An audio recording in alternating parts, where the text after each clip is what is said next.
Eu te convido para o livro do Gênesis. Amém? Primeiro livro da Bíblia. Livro do Gênesis. Capítulo de número 16, versículo 16. E o capítulo 17, versículo 1. Então, os versículos estão um após o outro, embora na fronteira dos capítulos. Amém? Entre um capítulo e outro, faremos leitura da palavra de Deus. Gênesis capítulo 16, versículo de número 16. Gênesis capítulo 17, versículo 1. Diz a palavra de Deus, Gênesis 16 e 16. E era Abrão, da idade de 86 anos, quando Agar deu à luz Ismael. Capítulo 17, versículo 1 diz: sendo, pois, Abrão da idade de 99 anos, apareceu o Senhor a Abrão e disse-lhe: eu sou Deus Todo-Poderoso, anda em minha presença e ser perfeito. Queridos amados, nós encontramos na narrativa da Bíblia Sagrada, no livro do Gênesis, a partir do final do capítulo de número 11 em diante, nós encontramos a narrativa na qual surge esse personagem que vai impactar a fé, que vai impactar a adoração ao único e verdadeiro Deus em toda a história humana daí em diante. Nós encontramos o personagem Abrão em Ur dos Caldeus, vivendo na cultura babilônica, vivendo naquela que era uma das civilizações, a época mais avançada e mais desenvolvida. E Abrão, filho de Terá, que é mencionado no livro de Josué como sendo ele de família idólatra. Portanto, Terá não conhecia ao verdadeiro Deus, mas sendo oriundo de Babilônia, sendo alguém da cultura babilônica, adorava deuses imaginados pelo coração do homem, pelo vazio do homem, um vazio do tamanho do verdadeiro Deus, e que o homem, ao longo da história de diferentes civilizações e geografias, vai tentar preencher de alguma forma, não conhecendo o verdadeiro Deus. Então, em Babilônia, aquela imensa cidade, ela continha ali a chamada Avenida das Procissões. Naquela avenida se adorava a cada dia uma divindade diferente, uma falsa divindade diferente, um falso Deus. Quando a arqueologia redescobriu Babilônia, lá no Iraque, essa avenida poderá ser identificada. Babilônia não era uma cidade mitológica, como alguém dizia no passado. Essa Babilônia nunca existiu. Até que a arqueologia, comprovando a historicidade da Bíblia, vai encontrar Babilônia. E é dito que aquele lugar era o lugar aonde Terá e sua família viveram também. A tradição judaica, e aí não é a Bíblia Sagrada, aqui não é a narrativa sagrada, mas é a tradição judaica, conta, narra, que Abrão, aquele cujo nome identifica ele como um pai da altura, pai de grandeza. Eu não sei se Abrão tinha uma elevada estatura, mas eu acho que o sentido é muito mais de pai de grandeza do que de altura física. Então esse pai de grandeza, filho de Terá, de um pai idólatra, diz a tradição judaica que Terá tinha um ateliê. E nesse ateliê, Terá comercializava ídolos. Ele era um vendedor, fabricante e vendedor de ídolos. Ídolos que Terá fabricava. Ídolos que Terá tomava da argila e os modelava e os cozia no forno e colocava sobre eles a tinta e adornos e os comercializava. A tradição conta que Terá, certa feita, precisou viajar e chama Abrão, seu filho, e diz: Abrão, teu pai precisa viajar e tu ficarás tomando conta do ateliê. Tu ficarás tomando conta dos negócios da família. E viaja. E Abrão fica ali, naquele ambiente cercado por aqueles ídolos que ele sabia foram fabricados pelo seu pai Terá. A tradição declara, a tradição judaica diz que Abrão, no seu coração, pensava: se há um Deus, ele deve ser maior do que os deuses que Terá, meu pai, fabricou, porque ele deve ser o criador do meu pai. Então ele é maior do que esses deuses, porque esses deuses aqui foram fabricados pelo meu pai. Se há um Deus, ele é maior que esses deuses aqui, porque ele é o criador do meu pai Terá. Se há um Deus, ele pensava consigo, ele é maior do que os elevados zigurates, aonde se queima incensos, porque os zigurates são obras dos babilônicos. E se há um Deus, ele deve ser o criador dos babilônicos, então ele deve ser maior do que os zigurates, feitos pelas mãos dos babilônicos. Se há um Deus, diz a tradição, que ele conjecturava no seu coração, ele deve ser maior do que os altos montes, que são reverenciados como divinos, como sendo habitação de divindades, porque se há um Deus, ele é o criador dos montes, deve ser ele mais elevado que os montes. Então, se há um Deus, ele é maior do que os mais elevados montes. E olhando para os céus, e olhando para os luzeiros, para os luminares, a tradição diz que, sabendo ele que a lua era adorada em Babilônia como divina, como uma deusa, essa deusa que percorre a história com muitos nomes, com muitas facetas, essa deusa que começa com a adoração da lua, que clareia as noites de lua cheia.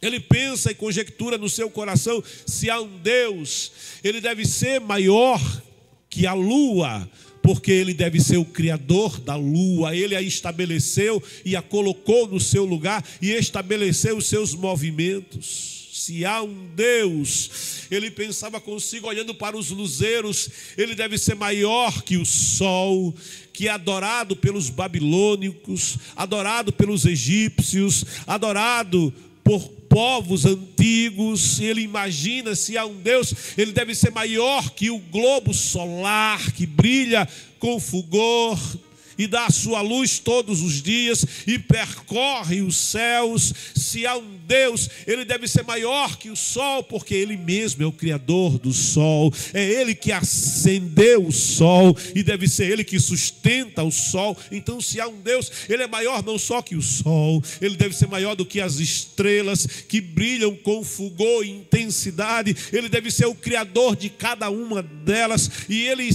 as criou para dizer ao homem na sua pequenez que há um Deus, mas ele é maior que o homem, ele é maior que os deuses e ídolos que o homem imagina, ele é maior que as altas montanhas, ele é maior do que a terra, ele é maior do que a lua, as estrelas, o sol, ele é maior que o firmamento. Se há um Deus, ele é maior que o universo, ele é maior que todas as coisas, ele é maior que tudo. E Abrão tinha o desejo de conhecer a grandeza desse Deus.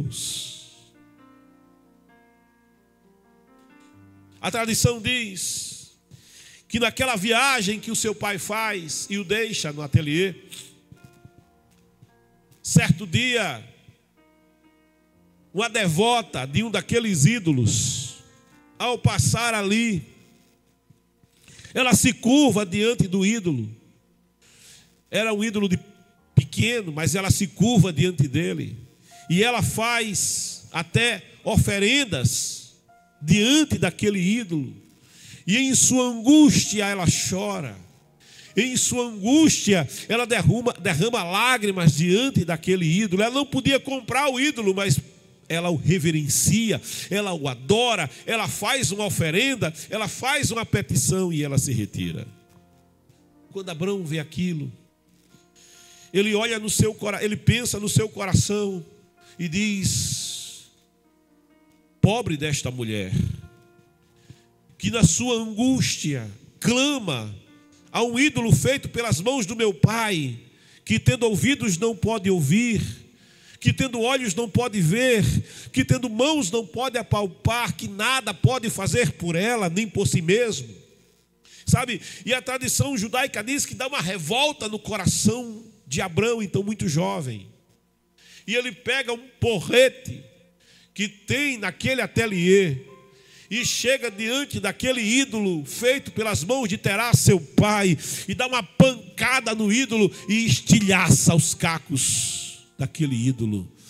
E ele, movido por essa indignação diante da miséria humana que adora deuses imaginados pela mão do homem, ele começa a quebrar cada um daqueles ídolos que se fazia procissões a eles em Babilônia, naquela grande avenida que Babilônia reverenciava. Ele começa a quebrar um após o outro e vai quebrando, e é estilhaço e é caco para tudo que é lado, e ele só deixa inteiro um ídolo muito grande que havia no canto do ateliê. Então ele para, então ele cai em si e ele diz: eu fiz um estrago terrível na mercadoria do meu pai, e agora?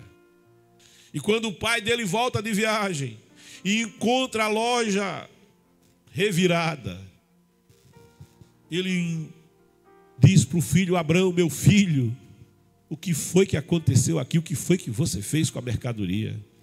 E ele diz para o pai: pai, eu não fiz nada. Como você não fez nada, meu filho? Eu te deixei encarregado da mercadoria dos ídolos que eu fabrico, e você me diz que não fez nada. Olha, estão todos quebrados, tem caco para tudo que é lado aqui, só tem aquele ídolo grande que me deu muito trabalho para fazer, e só ele está inteiro. Os demais você quebrou todos os meus ídolos, meu filho? E ele diz: não, pai, não fui eu não. Como não foi você? Não, pai, foi não. Foi que teve uma briga aqui entre eles. Como é, Abraão? É, meu pai. Aquele ídolo pequeno da frente ali, olha, ele recebeu uma oferenda. E quando ele recebeu a oferenda e a pessoa que ofereceu foi embora, aquele grandão disse que queria a oferenda para ele. E o pequeno disse que não dava. E o grande disse: você vai dar, que eu sou maior do que você.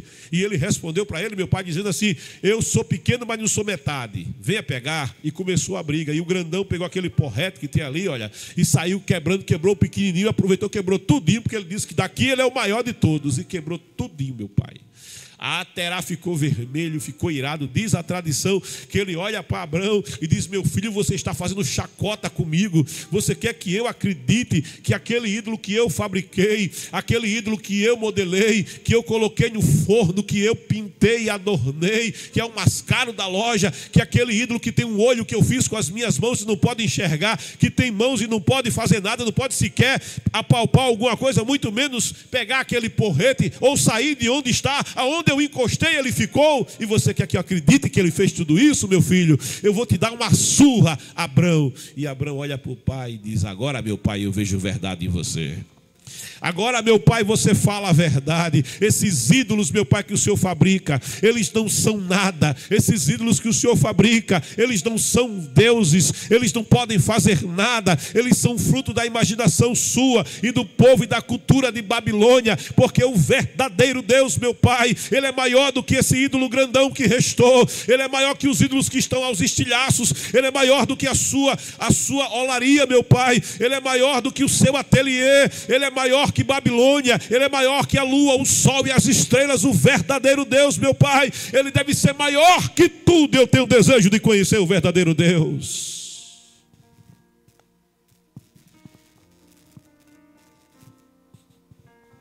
É a tradição, não está na Bíblia, mas é a tradição judaica que ensina essas coisas. E eu trago isso porque no capítulo 12, Abrão vai escutar o chamado de Deus. Quando o Senhor diz para ele, capítulo 12 do Gênesis: ora, o Senhor disse a Abrão, estando ele em um dos caldeus,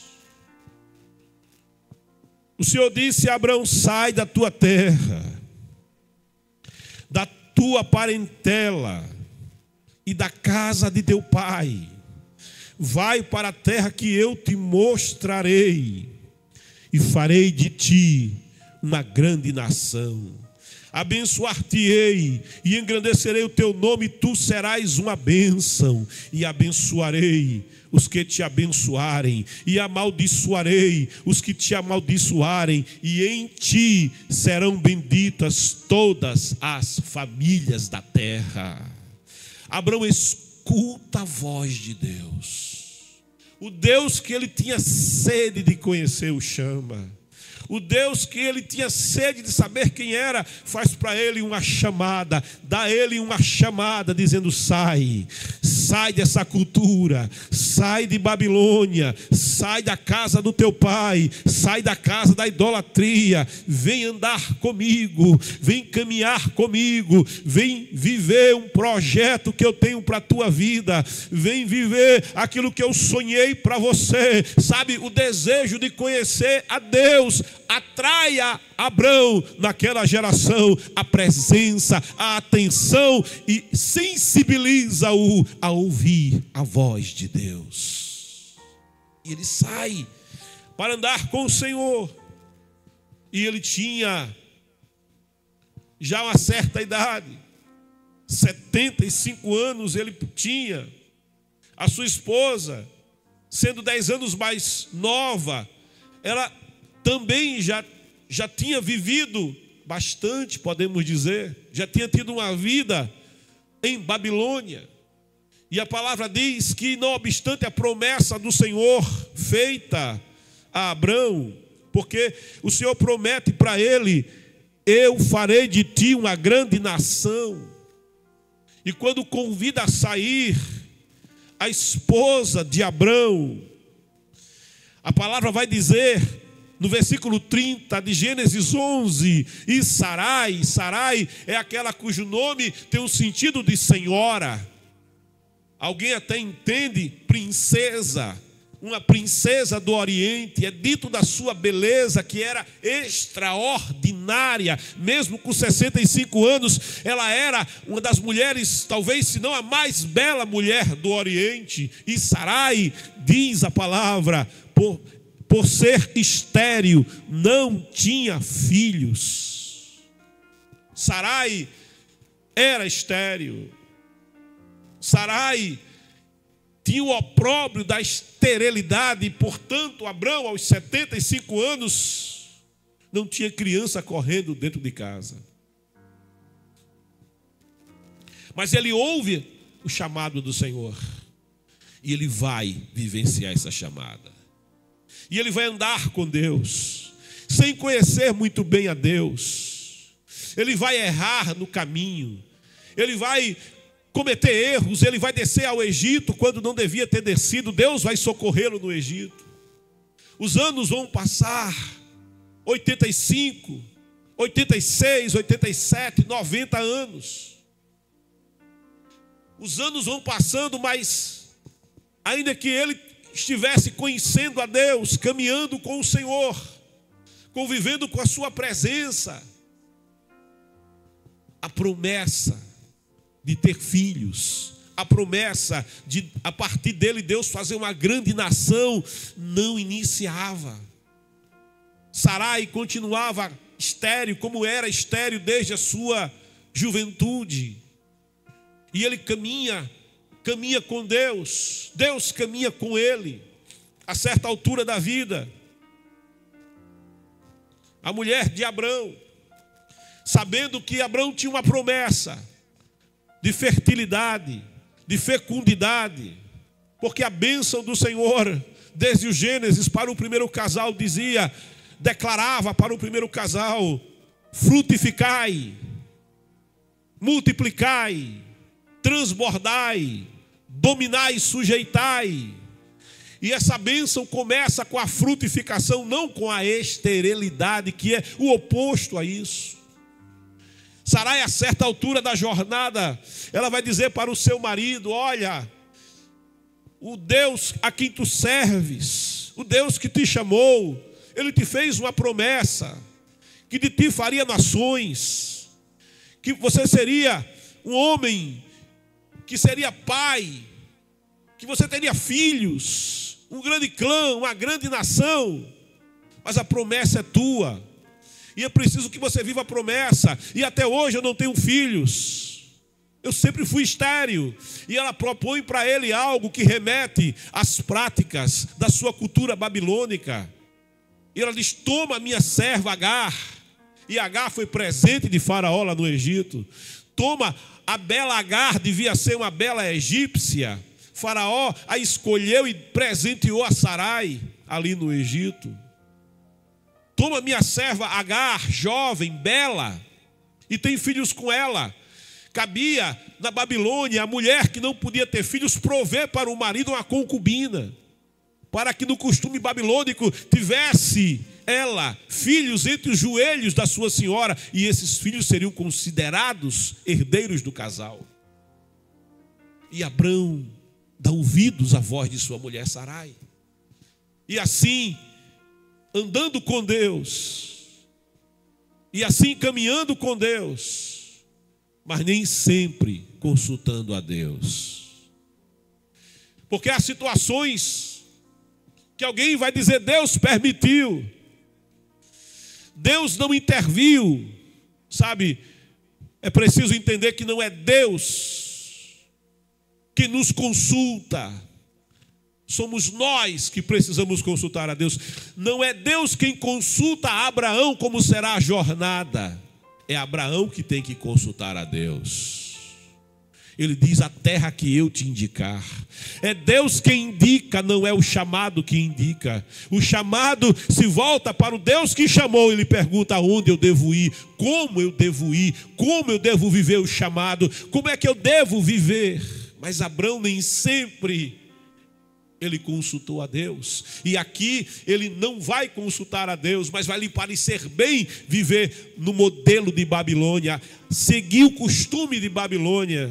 E assim, o texto que lemos, Gênesis 16, é escrito: e Abrão, da idade de 86 anos, era Abrão, da idade de 86 anos, quando Agar deu à luz Ismael.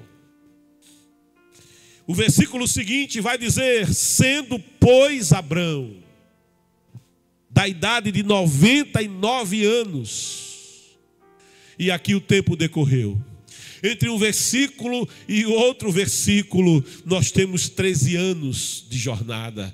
Nós temos 13 anos de aniversários. E Abrão estava feliz aos 99 anos. Dentro daquilo que era o ordinário, ele era um sucesso.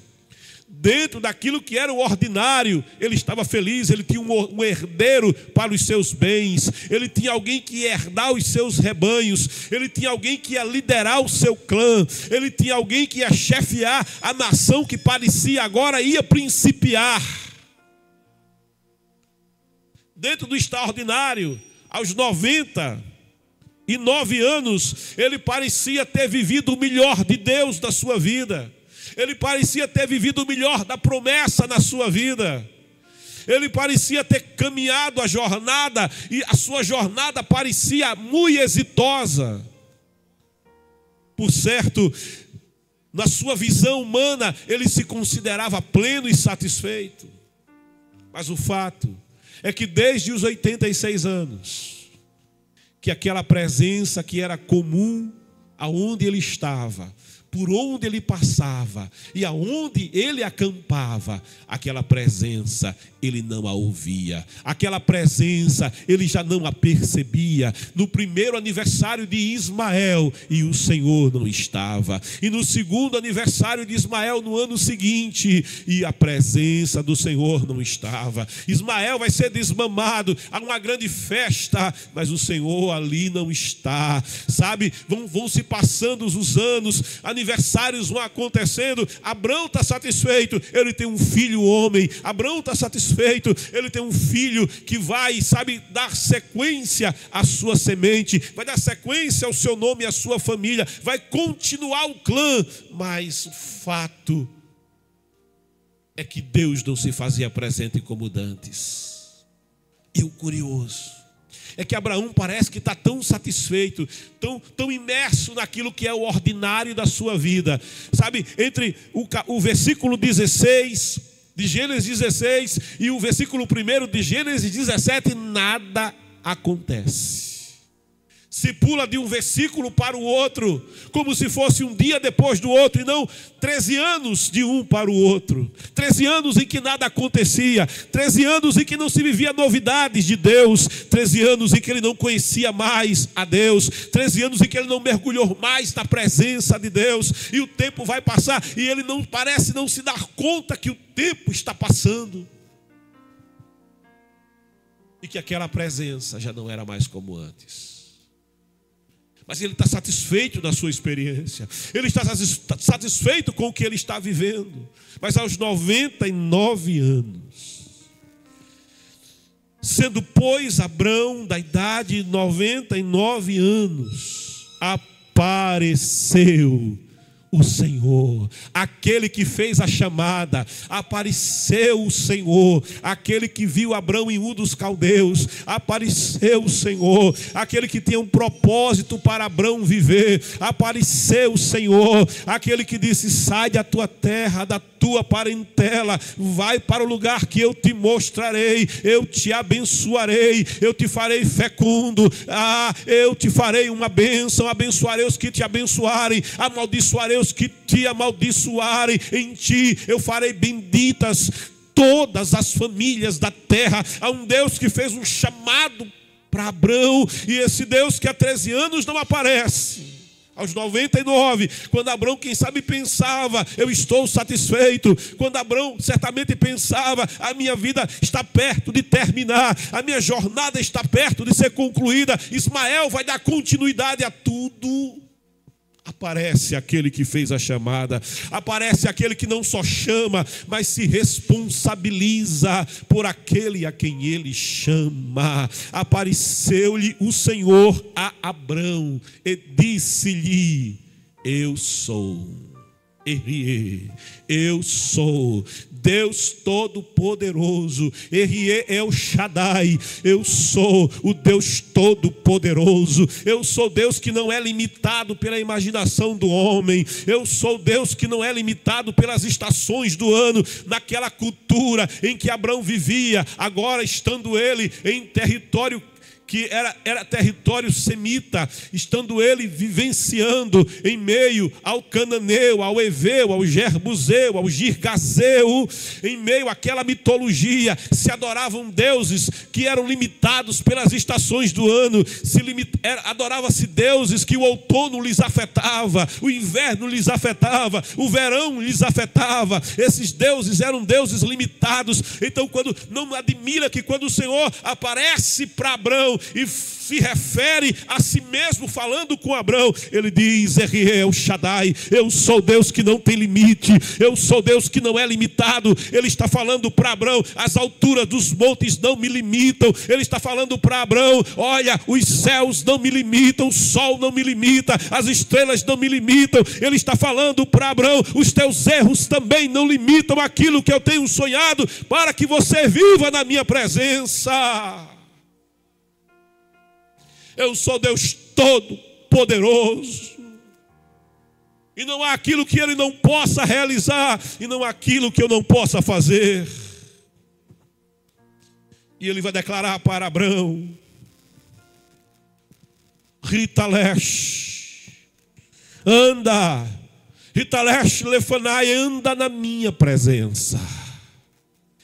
Ele está dizendo para Abrão: para que você viva a chamada, para que você viva a promessa, para que você vá além do ordinário. Você está satisfeito com o ordinário? Você está satisfeito com o que você conquistou até aqui? Com o que você conquistou na vida normal, na vida natural, no curso da vida de labores? Você está satisfeito com a sua casa? Você está satisfeito com a sua carruagem, com o seu carro? Você está satisfeito com os seus bens, com a sua empresa? Do ponto de vista humano, do ponto de vista do ordinário, você é um sucesso. Mas Ele está dizendo para Abrão: para viver o que eu te chamei para viver aquilo que vai além do natural, além do esperado, além do sucesso, do mero sucesso aqui. Alguém quer tanto sucesso aqui, mas Ele está falando para Abrão: para viver, eu te chamei para viver algo maior, eu te chamei para viver algo melhor, eu te chamei para viver algo que o Deus ilimitado te chamou para viver, algo que vai além. A palavra diz: o mesmo Deus que é poderoso para fazer muito mais e além do que pedimos. O nosso pedir não limita, e o imaginamos, a nossa imaginação não limita, segundo o poder, segundo o seu poder, todo o seu poder que em nós opera. Eu te chamei para viver algo maior, Abrão. Eu te chamei não para viver o ordinário, não para ser um sucesso no ordinário. Eu te chamei para viver o extraordinário, muito mais e além. E por isso Ele vai dizer: anda na minha presença para viver isso, anda na minha presença para viver a chamada, anda na minha presença. Tem 13 anos que Abrão estava fora da presença. Tem 13 anos que Abrão está envolvido com o seu trabalho, Abrão está envolvido com o seu gado, está envolvido com os seus camelos, com os labores da vida, com as coisas da vida, com a prosperidade da vida. O seu tempo, o seu coração, a sua mente estão tão tomados que o tempo está passando e ele já não percebe o afastamento do seu coração de Deus. Ele diz para Israel: se vocês me deixarem, eu não estarei presente para vocês. Se vocês me deixarem, eu não estarei nas festas de vocês. Eu não receberei os sacrifícios de vocês, as ofertas de vocês. Eu vou enjoar as festas de vocês, os cânticos de vocês. Eu te chamei para viver o extraordinário. Mas para viver o extraordinário, anda, Ritalesh lefanai, anda na minha Shekinah, anda na minha presença. E para que Abraão entenda o que Deus está falando, Ele ainda declara para ele: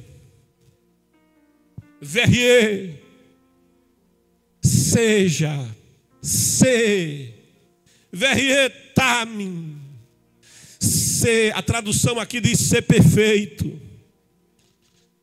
mas a forma ampliada dessa palavra vai dizer ser inteiro, ser completo. Ele está dizendo para Abrão, não que ele seja perfeito como homem, porque atingir a perfeição em carne, por certo, não podemos ainda, dependemos da glorificação. Portanto, a fala, o propósito que Deus diz para ele é ser inteiro, ser completo. Eu te chamei para andar comigo. Mas desde que você saiu de Babilônia, desde que você saiu de Ur dos Caldeus, você já saiu sem ser inteiro, sem confiar plenamente, e foi levando um seguro chamado Ló, teu sobrinho. Quem sabe você pensou, Sarai é estéril, ela não pode ter filhos. Certamente a promessa que Deus me fez de fazer de mim uma grande nação, de me abençoar, sabe, não vai ser através de Sarai, vai ser através do meu sobrinho Ló. E você vai levando uma garantia com você. Quando veio a primeira crise, quando a terra não tinha fertilidade o bastante, porque faltava chuvas, e você saiu do território da promessa, você deixou o lugar da chamada e desceu para o Egito, olhando para as campinas verdejantes, as margens irrigadas do rio Nilo, e você deixou o projeto da minha presença e se lançou aos braços de Faraó, que queria destruir o teu casamento, que queria destruir a tua família, que queria tomar a tua esposa e impedir que você vivesse a plenitude do que eu te chamei para viver. Mas de lá eu te resgatei. Você deu ouvidos a voz de Sarai dizendo: vamos fazer como na Babilônia. Eu te chamei dizendo: sai da tua terra, sai da tua parentela, sai dessa cultura, sai destes costumes. Vem para o lugar, eu te mostrarei. Vem para uma nova vida, eu te direi como será esta nova vida. Eu te guiarei pelo caminho, eu te abençoarei, eu te farei, é eu que farei na tua vida. A tua parte não é se fazer abençoado. A tua parte não é se fazer fecundo. A tua parte é ser inteiro. Tá-me, ser completo. Tá-me, é uma entrega total. Dá-me, filho meu, o teu coração. Tá-me, eu não divido o teu coração com outras coisas, com outros interesses, com outros propósitos, com outras crenças. Eu não divido, filho meu, a tua adoração com outros ídolos. Eu não divido a tua adoração com outras divindades. Eu não divido a tua devoção. Eu não divido a tua veneração, não. Unicamente ao Senhor teu Deus adorarás com toda a tua alma, com todas as tuas forças, com todo o teu coração, com todo o teu entendimento, com toda a tua emoção. Dele, por Ele, para Ele são todas as coisas. Ser completo para viver a chamada, ser inteiro para viver a chamada. Faz a entrega total, sem reservas. Eu te quero, mas eu não quero um pouco de você. Eu quero tudo de você. Eu tenho te chamado para andar comigo, mas para andar completo comigo. Eu não te chamei para andar um pouco no caminho comigo e o resto do tempo em outra direção que você escolher. Eu te chamei, eu sou o caminho para você andar. Eu sou a verdade para você crer. Eu sou a vida extraordinária para você. Ninguém vê a chamada senão através de mim. Ninguém vê a chamada, não é as tuas providências, não são as tuas soluções que vai te fazer viver o extraordinário. Eu não te chamei para o ordinário, eu te chamei para que vivas o extraordinário. E para viver o extraordinário, vergueta-me, ser completo, ser perfeito, faz a entrega sem reservas. E quando Abraão escuta isso,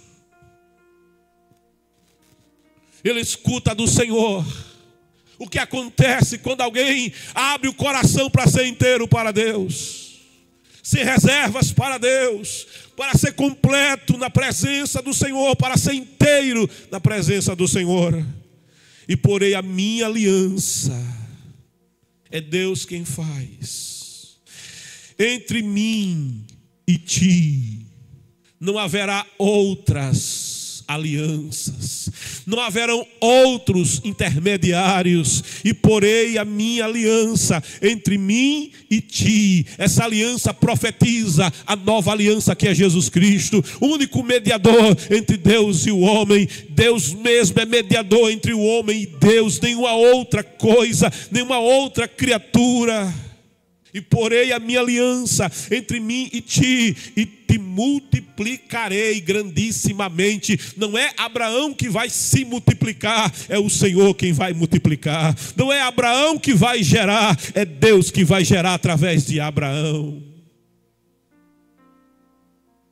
E quando Abraão escuta isso, a promessa sendo renovada depois de 13 anos, a promessa sendo por Deus falada, quando ele deixou a promessa, quando ele não foi inteiro na promessa, quando ele não foi inteiro na chamada, ao ouvir isso, ele cai, diz o versículo 3, então caiu Abrão sobre o seu rosto, e falou com ele dizendo, e falou com Deus, e falou Deus com ele dizendo, Abrão cai e adora, Abrão se prostra, Abrão se lança, abre o coração inteiro.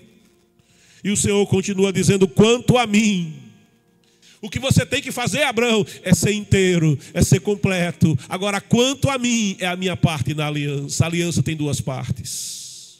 A tua parte é a entrega plena, total, sem reservas. Agora, quanto a mim, eis a minha aliança contigo. Serás o pai, serás Abba, serás o pai de muitas nações. E aqui a promessa é ampliada, porque o Senhor disse, farei de ti uma nação. Aqui vai para o plural, muitas nações, muito mais e além do que imaginamos. E não se chamará mais o teu nome Abrão. Deus está mudando o nome fala de quem alguém é. O nome fala do caráter, o nome fala da biografia, o nome fala da história. Mas o Senhor está dizendo para Abrão, e não se chamarás mais o teu nome Abrão. Porque enganoso é o coração do homem, quem o conhecerá?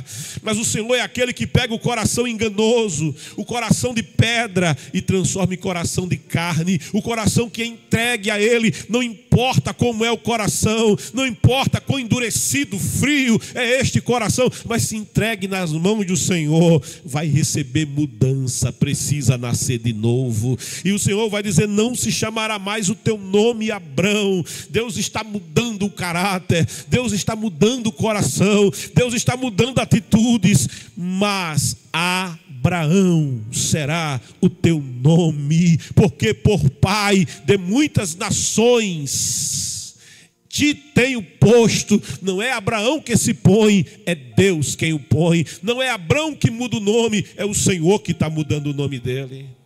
Quando você olha a grafia do nome Abrão em língua hebraica, as letras são as mesmas letras de Abraão. Exatamente as mesmas letras. A única diferença entre Abrão e Abraão é que se repete uma letra duas vezes. Re. Re é um pequeno sopro. Re é um sopro suave. É Deus dizendo assim, eu estou colocando o meu espírito na tua vida, eu estou colocando a minha presença na tua vida, para viver a chamada, Abraão, para frutificar, Abraão. Não é você quem frutifica, sou eu quem frutifico você. Não é você que tem força no caminho, sou eu que te dou a minha força para andar no caminho. Não é você, Abraão, que sabe como deve fazer, sou eu quem te revelo pelo meu espírito como você deve fazer. Não é você, Abrão, que estabelece o rumo e a direção, sou eu, Abrão, pelo meu espírito na tua vida, que te dou rumo e te dou direção segura. Eu coloco em você o meu espírito, eu estou mudando a tua história. Abrão, pai de grandeza, eu te faço pai de nações, eu te faço pai de fecundidade, eu te faço pai. O Senhor está fazendo Abrão gerar quando ele não podia gerar, ser fecundo quando ele não podia ser fecundo.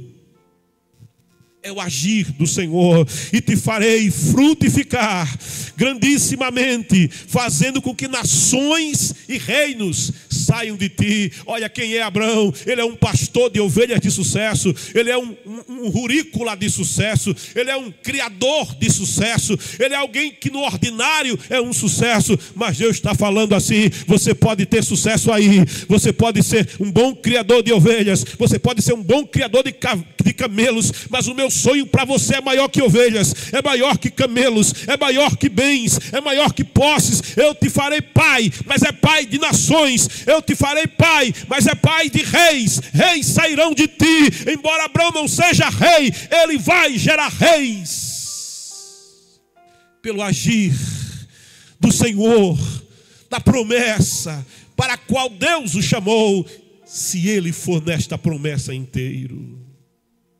E estabelecerei a minha aliança entre mim e ti, e a tua descendência depois de ti, em suas gerações, por aliança perpétua, para te ser a ti por Deus, e a tua descendência depois de ti. Oh glória! Essa aliança vai além do tempo normal da vida, Abraão. Depois que Abraão for recolhido, e os filhos de Abraão estarão debaixo desta aliança, estarão debaixo desta promessa, porque Abraão resolveu ter um coração inteiro na presença do Senhor. Ele está falando: eu cuidarei da tua família, eu cuidarei dos teus filhos, eu cuidarei dos teus netos e dos teus bisnetos e dos teus tataranetos, daqueles que vão levar o teu nome, Abraão, porque você foi inteiro na minha presença. E te darei a ti e a tua descendência depois de ti a terra das tuas peregrinações. Alguém discute de quem é a terra. A terra pertence ao Criador da terra, e o Criador e dono da terra dá a terra a quem Ele quer. E te darei a tua descendência depois de ti a terra das tuas peregrinações, toda a terra de Canaã em perpétua possessão, e ser-lhe-ei o seu Deus. Abraão, ele escuta a promessa detalhada. Ao fazer essa entrega do seu coração, ele escuta a promessa. Deus vai detalhando a promessa da maneira como Abraão nunca tinha visto Deus detalhar. Para além do seu tempo de vida, para além da sua biografia e da sua própria história. Mas não para por aqui, porque no versículo 15, o Senhor continua falando com ele, dizendo: e disse Deus mais a Abraão, muito mais e além do que pedimos e imaginamos: a Sarai, tua mulher, não chamarás mais pelo nome de Sarai, mas Sara será o seu nome. E da mesma forma, como na grafia de Abraão uma alteração é feita, uma letra é acrescida, assim também Sarai, sua esposa, vai receber esse mesmo rei, esse mesmo sopro, essa mesma presença. E o Senhor continua dizendo para ele: porque eu a hei de abençoar, e te darei dela um filho, e a abençoarei. Ela será mãe, ela tem 89. Ela será mãe de nações, ela é estéril. Reis e povos sairão dela, ela nunca gerou. Então caiu Abraão sobre o seu rosto. Mas nessa queda, sabe, tanto tempo sem a presença de Deus e o coração da gente vai mudando. Tanto tempo sem a presença do Senhor e a dúvida vai se instalando no nosso coração. Porque Abraão cai aqui. Mas quando ele cai, ainda que em atitude de adoração e reverência, o seu rosto é um rosto de riso. O seu rosto, ele tem um riso no rosto. Mas esse riso no rosto é porque ele está rindo da situação. Porque ele diz do seu coração, sabe? O homem fala no coração, mas o Senhor sabe. O Senhor entende, o Senhor sonda. Porque ele diz do seu coração: a um homem de 100 anos há de nascer um filho. A um homem de 100 anos vai nascer um filho. Daqui a um ano eu terei 100 anos e eu terei um filho nos braços. E dará à luz Sara, da idade de 90 anos, quer dizer, 89, daqui a um ano 90, e Sarai vai amamentar com 90 anos. Mas sabe o Senhor que lê os corações e lê a mente e sonda a alma. Tu me sondas e conheces o meu coração. Eu disse: Deus, na verdade, Sara, tua mulher, te dará um filho, e o chamarás, e chamarás o seu nome Isaque. Vai chamá-lo de riso. Esse riso que você riu da situação vai ser um riso de alegria. Esse riso que você riu da impossibilidade vai ser um riso de gozo. Ele se chamará Isaque. Chamarás o seu nome Isaque, com o qual estabelecerei a minha aliança perpétua com a sua descendência depois dele. É Deus quem faz, é Deus quem levanta, é Deus quem chama, é Deus que estabelece o sonho, é Deus que se responsabiliza pelo sonho. Alguém disse para mim: Edmilson, nem sempre Deus chama os preparados, mas Ele se responsabiliza e prepara os chamados para viver a chamada. E quanto a Ismael, também te tenho ouvido. Ismael, filho de Agar. Ismael é aquele que Abrão vai sugerir ao Senhor: viva Ismael. Senhor, frutifica Ismael. Cumpre, Senhor, a tua promessa através de Ismael. Mas o Senhor vai dizer a Abrão: Abrão, eu vou cumprir a minha promessa, Abrão, não do teu jeito. Eu vou cumprir, Abrão, a promessa não com a solução de Sarai, não com a solução de Babilônia. Eu vou cumprir a promessa, Abrão, não segundo a cultura deste mundo, não segundo as conveniências deste mundo. Eu vou cumprir a promessa, Abrão, não com a novinha. Eu vou cumprir a promessa, Abrão, não com aquela mulher que você arrumou como concubina, fora da tua aliança de matrimônio, mas eu vou cumprir, Abrão, a promessa, é com a mesma, porque o Senhor não muda. Eu, quando te chamei para a promessa, e tu não tinha filhos, e ela não podia gerar, mas eu te fiz uma promessa. Deus está falando para ele: eu vigio a minha palavra para cumprir a minha palavra, eu me responsabilizo pela minha palavra, eu me responsabilizo pela minha chamada, mas eu não faço arranjos, eu não faço improvisos, eu não faço mudanças do caminho. A palavra é a mesma, a doutrina é a mesma, a igreja é a mesma, o projeto é o mesmo, o plano é o mesmo. O caminho não mudou, Abrão, o caminho é o mesmo, e é neste caminho que eu te abençoarei, é neste caminho, há uma promessa que eu te fiz, é Sarai que vai gerar, mesmo avançada em dias, é Sarai que vai gerar, porque ela é fruto da minha chamada, ela é fruto da minha promessa. Eu te disse no começo da conversa: eu sou o Senhor Todo-Poderoso, sou eu que te farei viver aquilo que te chamei, para que vivas na minha presença. Ser completo, ser inteiro. A tua parte é ser inteiro, a tua parte é entregar. A minha é te fazer viver o extraordinário. A minha é te fazer ir além do ordinário, além do natural, para o sobrenatural.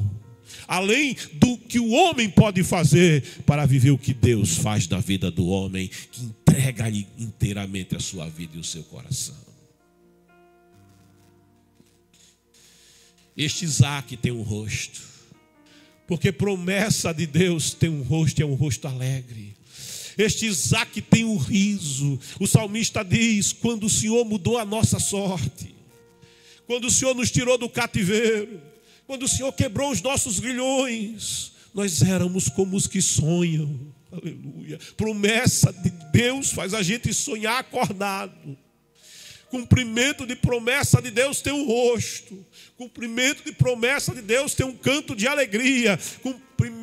Há um tempo para todas as coisas. Há um tempo de espera. Sim, há um tempo em que alguém espera. Há um tempo em que alguém até recusa, em que alguém vacila, em que alguém oscila. Alguém diz assim: Abrão esperou 25 anos pela promessa. Não é bem assim. A palavra revela: Deus esperou por Abrão 24 anos. Deus esperou que Abrão se entregasse completamente. Abrão só foi Abraão aos 99. Deus esperou que Abrão o conhecesse. Deus esperou que Abrão tivesse a condição de entregar-se completamente, como diz a palavra. Entrega o teu caminho ao Senhor e confia nele, e ele fará maravilhas, e ele colocará na tua vida o seu espírito.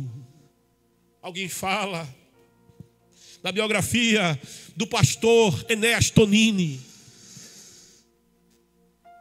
Pastor Enéas, de igreja tradicional.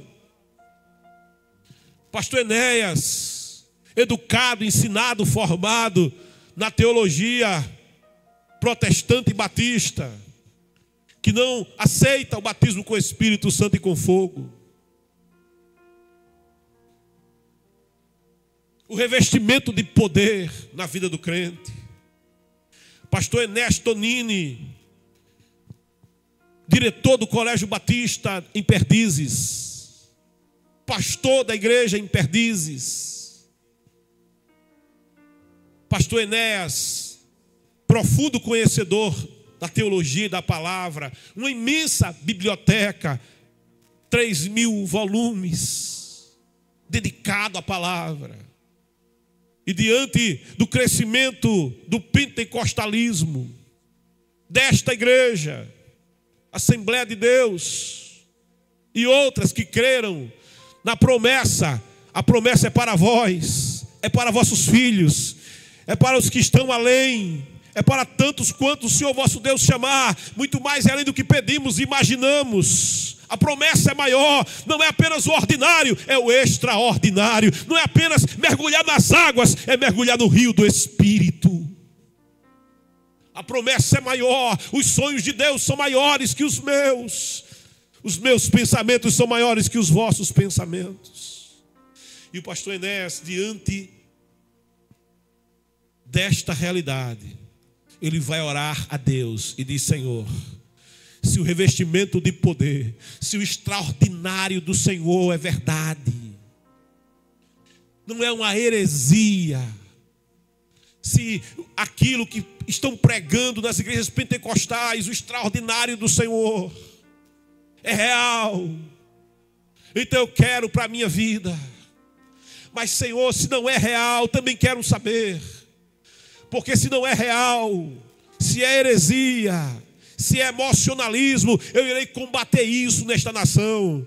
Eu irei combater essa teologia falsa. E ele coloca no seu coração um propósito de entrar no seu gabinete, no seu escritório, e pede à esposa: olha, agendas canceladas, não deixa que ninguém me incomode, porque eu tenho um propósito com Deus aqui.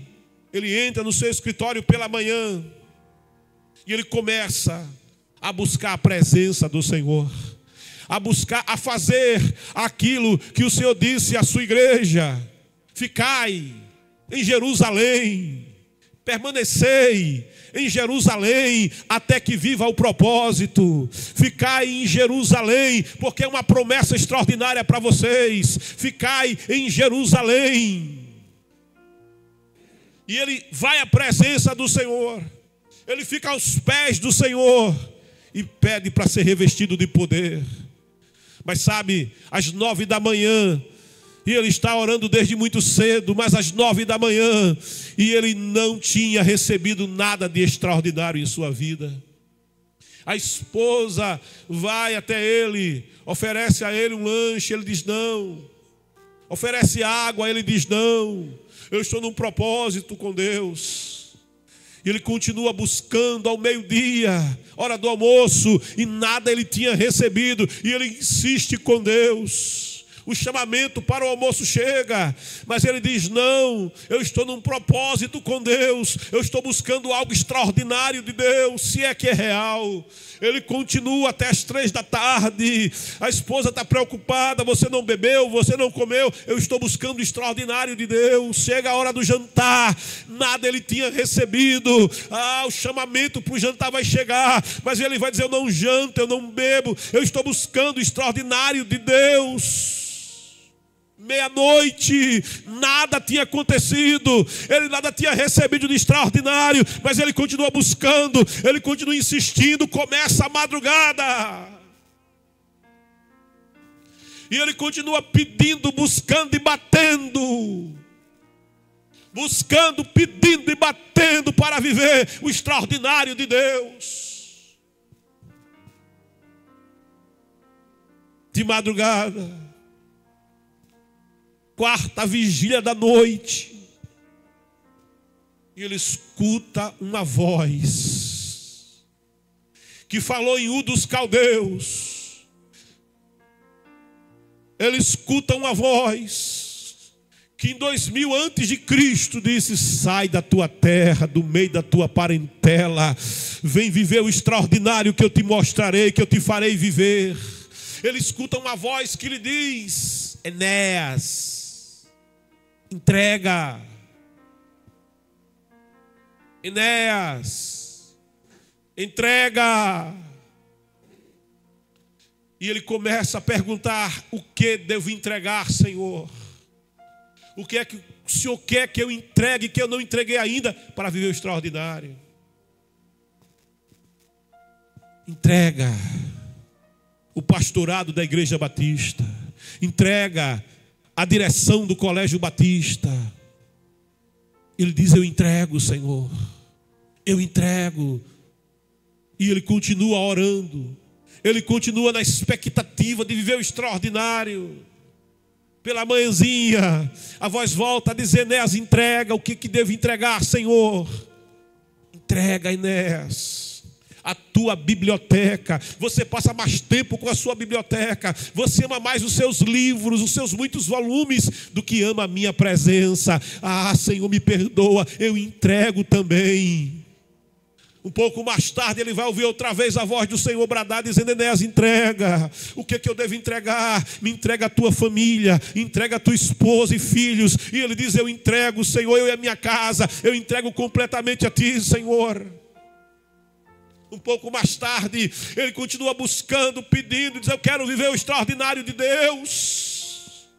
E o Senhor vai dizer: Enéas, entrega. O que, Senhor, que eu devo entregar, que eu não te entreguei ainda? Me entrega o teu coração ser inteiro, me entrega o teu coração ser completo. É você que manda na sua própria vida, você vive a vida como você quer, você faz as suas próprias escolhas. A entrega tem que ser total, a entrega tem que ser plena. Me entrega o teu coração, me entrega a tua vida. Ele vai dizer: eu entrego tudo, eu entrego a igreja, eu entrego o colégio, eu entrego a família, eu entrego esposa e filhos, eu me entrego completamente a ti. Eu quero viver o extraordinário. E ele começa a falar em uma língua que nunca tinha falado. Ele começa a falar nas línguas que foram derramadas em Jerusalém, Atos capítulo 2. Ele começa a falar em mistérios com Deus. Ele começa a viver o extraordinário de Deus. É para que vivas o extraordinário que é a chamada, é para que vivas o extraordinário que Deus te chamou. Como devo fazer para viver o extraordinário? Entrega tu também o teu coração, entrega tu também a tua alma, entrega tu também a tua vida, entrega completamente. Deus manda te pedir: me entrega, para que vivas a promessa, para que vivas o extraordinário. Escreva, você que quer entregar. Eu estou encerrando. Diga: eu entrego Jesus. Escreve: eu entrego Jesus.